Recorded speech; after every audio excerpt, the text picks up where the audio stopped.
Well, Father George Salzman, we're here in a part of Harvard Yard where commencement happens. And that's a marvelous thing, graduation, where you see the whole university before you. All the different schools come together. Normally they're disparate and separate, but they're pulled together, and you see the university before you. But there is that matter which it suggests of specialization to the point that we're utterly siloed.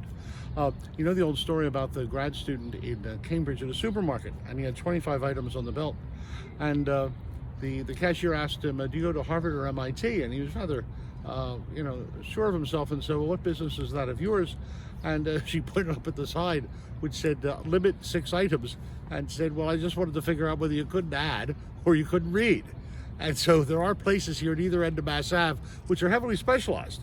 And then when you look at our professional schools ringed all around, they're all that different work is done in different places each. So if that isn't siloed, it's hard to figure out what is. And then when you take our great graduate school, GSAS, Grad School of Arts and Sciences, then those departments are very disparate and see things very differently.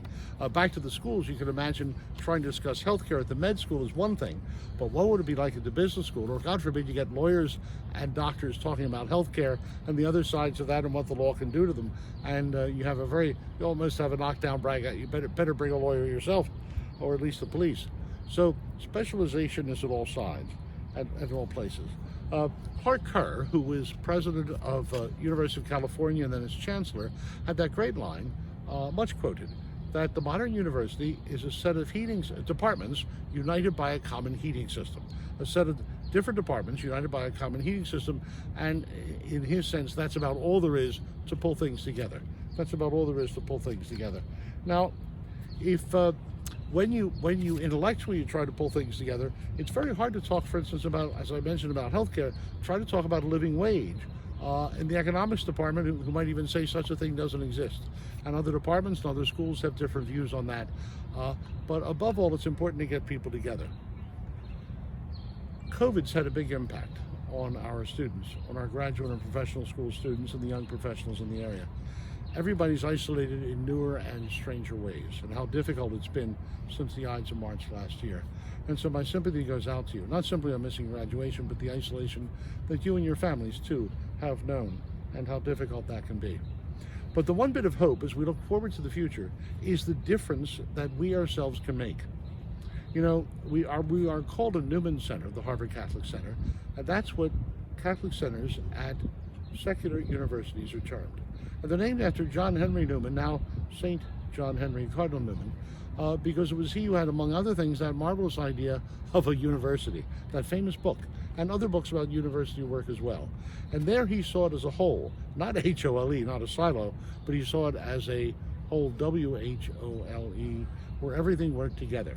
And if you think of it, when we have those grad dinners and people get to meet everybody else whom they never saw because they were separated on the different campuses. And so architects meet lawyers and med students come over.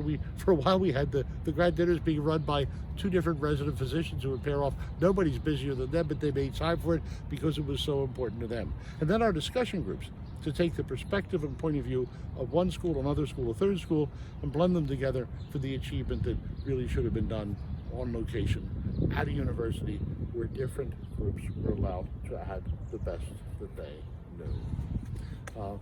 My sympathy about you not having a graduation this year. However, my encouragement to all that you can add with your wider and larger vision that the Lord gives us, that no one is to be left out. There's that old line in James Joyce, that acronym HCE, Here Comes Everybody. Many people say that's a great acronym for the Catholic Church. And it's certainly what we try to do. That God loves everybody and there's no exceptions. And that we don't leave anybody out, and we don't leave out any human concern whatsoever. When we care for people, we care for them, we do. God bless you.